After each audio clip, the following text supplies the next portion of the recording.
Another day, another story. We're talking por la España today, baby.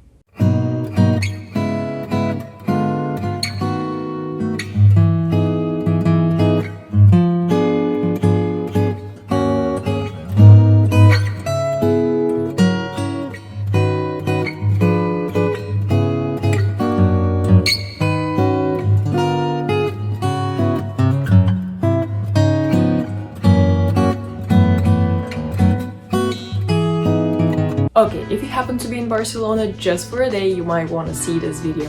It's a very tight schedule on visiting almost everything in the city, walking for miles and eating a bunch of delicious food. Stay with me. So when you arrive at the airport, your best bet is to catch bus A2. It's gonna take you to the center of the city within 30 minutes for 10 euros. When I arrived, it was around 7, 8 at night, and my Airbnb was in a pretty central park in the Gothic quartier. It's a part of the city that is very lively with a lot of music, noise and people. It's a part of the city that I would say never sleep. So if you plan your stay to be there, make sure that you're going to bed pretty late. People in Spain usually take dinner around 9-10 p.m. so expect that before that is like a social hour with a lot of tapas and drink and socializing with friends.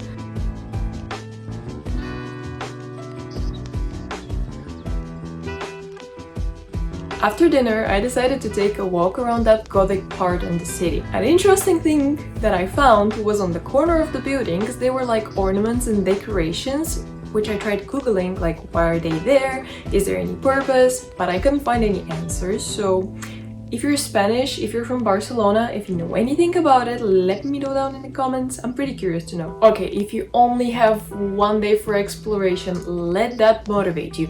Wake up super early in the morning, start off with a walk. Every single coffee shop and breakfast place is open by 8 or 10 a.m.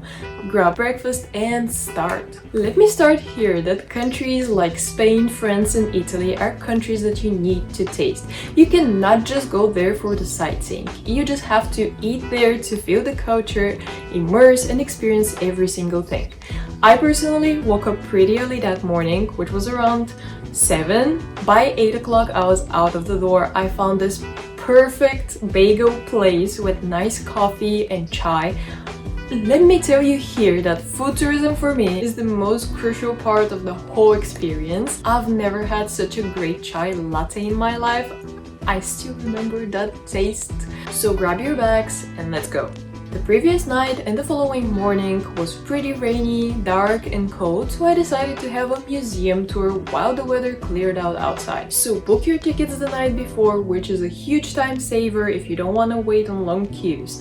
My first stop was Mocha Museum of Contemporary Art. There's a lot of interesting stuff to see in that museum. I believe I personally spent there around 40-50 minutes. On the first floor or the first part of the building, you're going to see a lot of art exhibitions, paintings, sculpture, and then as you go to the second floor, it becomes more immersive.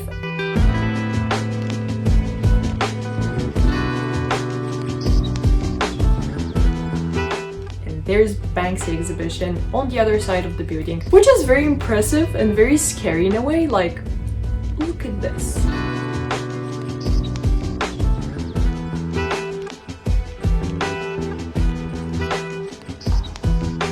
My next stop was right across the street at Picasso Museum. It's a very detailed representation of his life. It starts from his early pieces and it follows his transition as an artist. By the end of the exhibition, you can see a lot of twisted artworks that are incredible. Be aware that there's going to be a lot of people in the rooms, so delegate about an hour and a half for your visit there. The sun showed up at the perfect time for me when it was time to head to Parc de Ciutadella. It's only a 5-minute walk from the museum district, and every time I've been to Barcelona, which is 2 or 3 times, I've seen a couple dancing in the middle of the park, which is so romantic!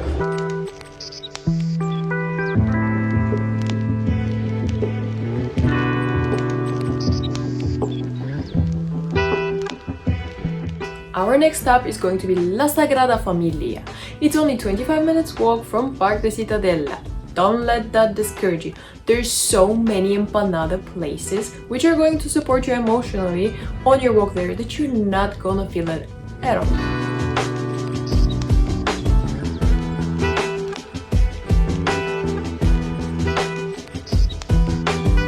The construction of the building was recently finished and open for visitors.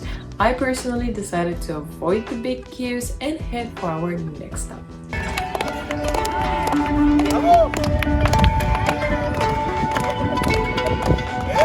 And our next stop is Park Güell, which is a 35-minute walk from La Sagrada Familia. Stay with me here.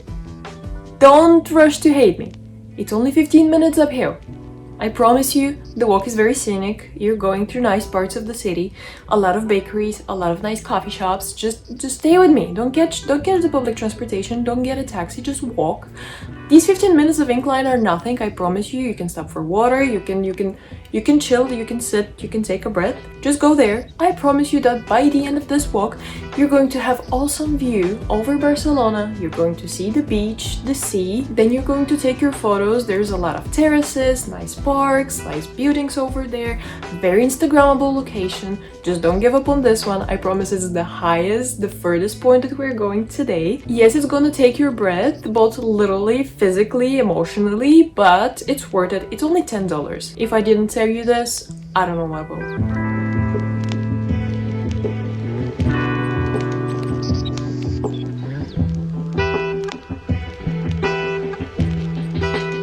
Then after this, everything is just going downhill in a good way. One of our last stops is going to be La Rambla, which is a famous district for artists and nightlife. The walk takes about an hour on the way back, but as I said, it's just going downhill and it's pretty easy. Stay hydrated, especially if it's summer. Here you can make a very quick stop at the open market too, which is called Mercado de la Boqueria.